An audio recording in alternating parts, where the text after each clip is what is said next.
So pop quiz.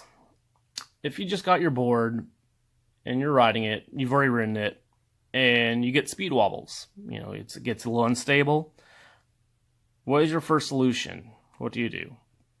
I'm guessing over half of y'all take your little wrench or your skate tool and tighten this nut down as hard as you can. Well, if that's your answer, this video is for you. Okay, we're going to talk about bushings and pivot cups, which I feel like don't get talked enough about in ESK8 because all you hear about is top speed, torque, power, battery capacity, all that fancy stuff. But I feel like these bushings are super important to your experience, to your ride, and to your safety, which is why I'm going over this video today, help educate you on this stuff. Okay, so we're going to talk about some Riptide bushings and with my little M-board truck, which, full disclosure, I have no association to any of these companies. They're not paying me or anything. I'm just a big fan of their product. Actually, for M-board here, this is actually for my build that I'm hoping to have out in January. So, for the price of it, that's a pretty good deal. So, first off, if you just bought a board and say they come with these black bushings, more than likely they do, with the gold type washers, first thing you do, toss them out. They're garbage, okay?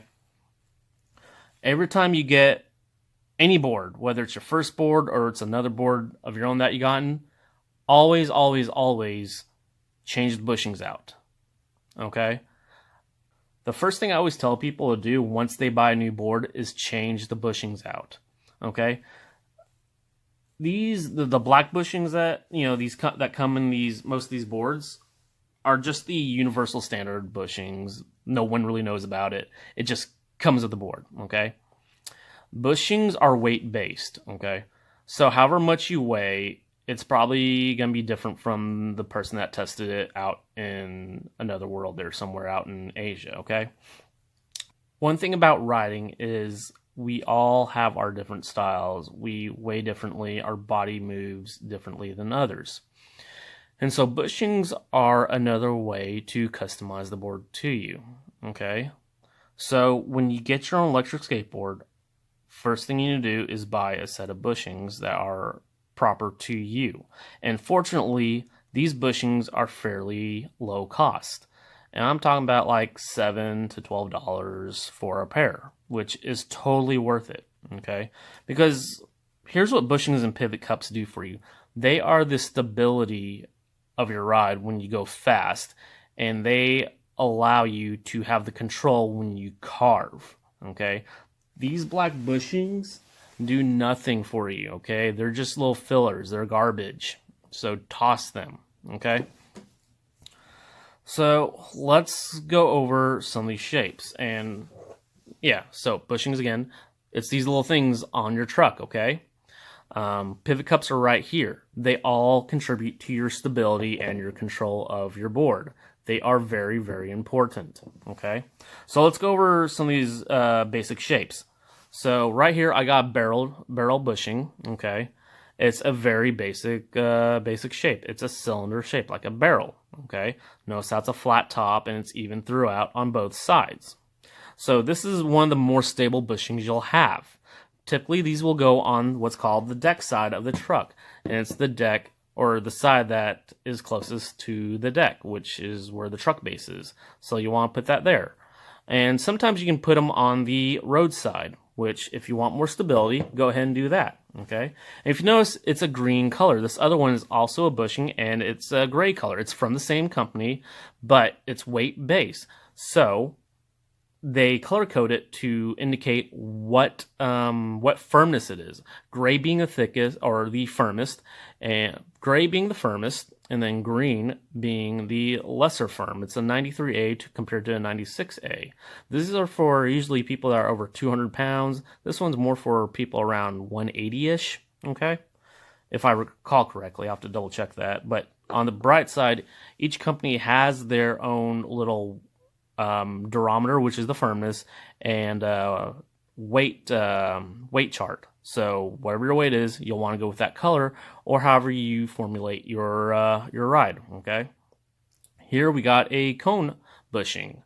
So it's shaped like a cone because one side's wider than the other. So that's why it gets the name, a cone. It's shaped like a cone. This is more for a carvy type ride if you want more carviness.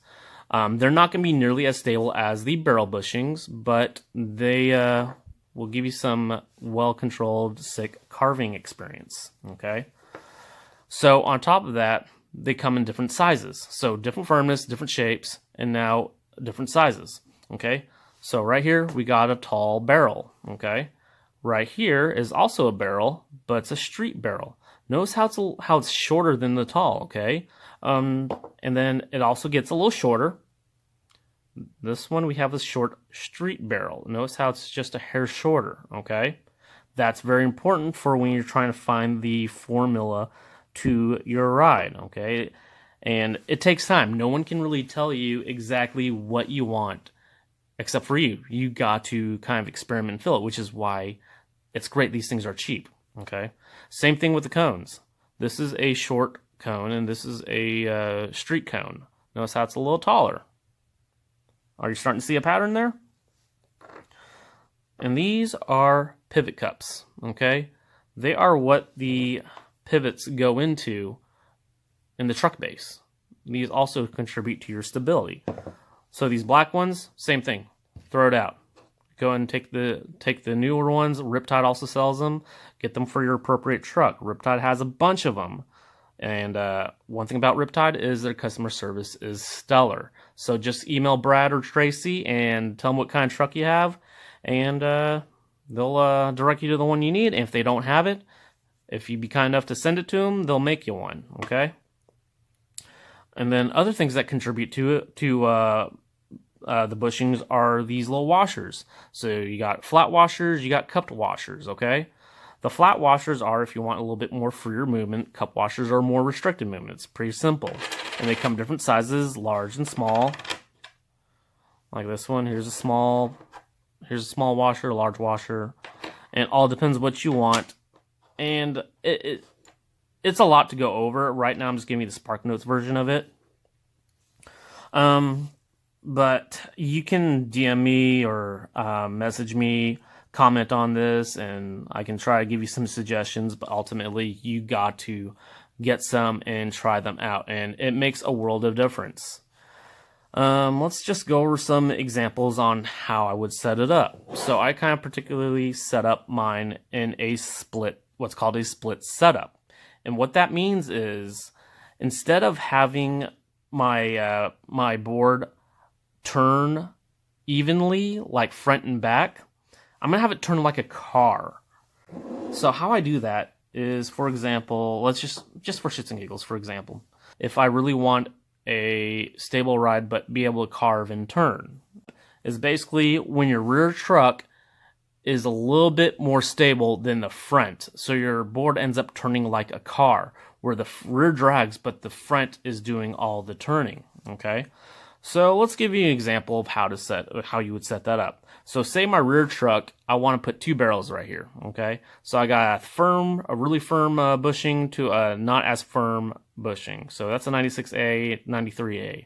This one's a level less firm than that one. Okay.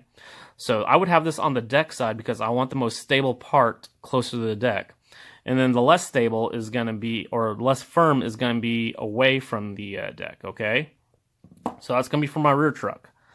And then say, like I said, if I want to turn like a car, let's get a 93 and 93 barrel and cone. Okay. So I would put this on the deck side of the truck, which is the barrel, barrel side on the deck side of the truck, and then a cone on the road side of the truck. So if you can see here, barrel, barrel, barrel, cone, it would get turning like a car. The rear would be more stable than the front. Okay. Now, if I wanted what's called a symmetrical setup, then I wouldn't go with that combination. Instead, I would get the same bushings all together.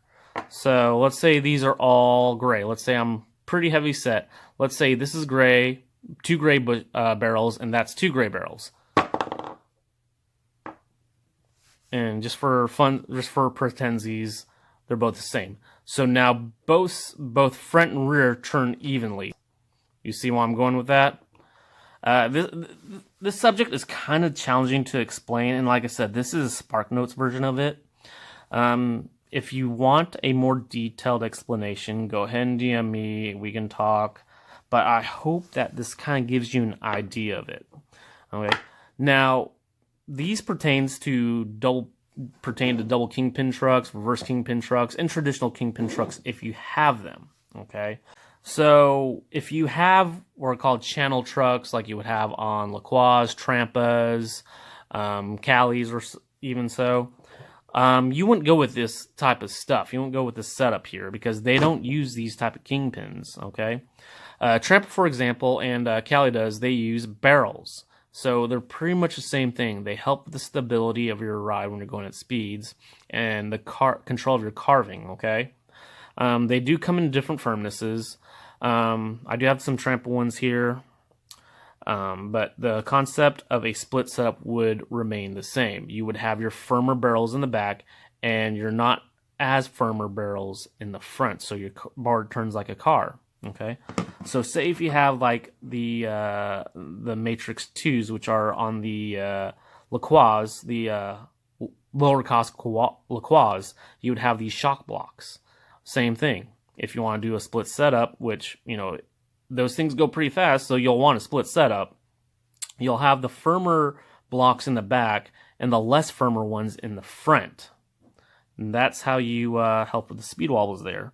There's other tricks, such as you can tighten the kingpin nut a few turns or a little tighter. It doesn't have to be a lot of turns, because with these riptides, simply an eighth of a turn will make a big difference on your experience in the field. So another way to have a split setup is have the kingpin nut slightly tighter than the front on the rear. Okay, so have the rear truck slightly tighter than the front. Okay, so that's just a couple of tips right there. I know it's a little lot. I know the explanation was a little hard to follow. You'll have to forgive me. I have a hard time just articulating this stuff. But like I said, if you have any questions or if you want me to help you find a set of bushings that are right for you, let me know. I'll do what I can, and we'll go from there. Oh, and also, you know, like I said, I highly recommend Riptides because they have the most variety of bushings. People will say they'll go with bones or independent. That's great, but only if your trucks are made for their size bushings, because typically they only sell like the standard cone setup. They don't have tall ones, they don't have short ones. It's a one-size-fits-all thing that may not be appropriate for your board. So be careful with that, okay? Like I said, I know it's a lot to grasp, but I hope this helps you understand it a little better, and that, you know, you can apply this, have a better experience, because I just want you guys to learn. I want you guys to have the best experience, because you guys are throwing a lot of money at this. You might as well get the best experience you can, okay? If you have any more questions, let us know. You can come out on Group Ride and ask questions. This group is here for you guys, okay? So don't shoot yourself in the foot, and keep yourself from getting any of this information, okay? And yeah, well, that's all I got. I hope to see y'all out there.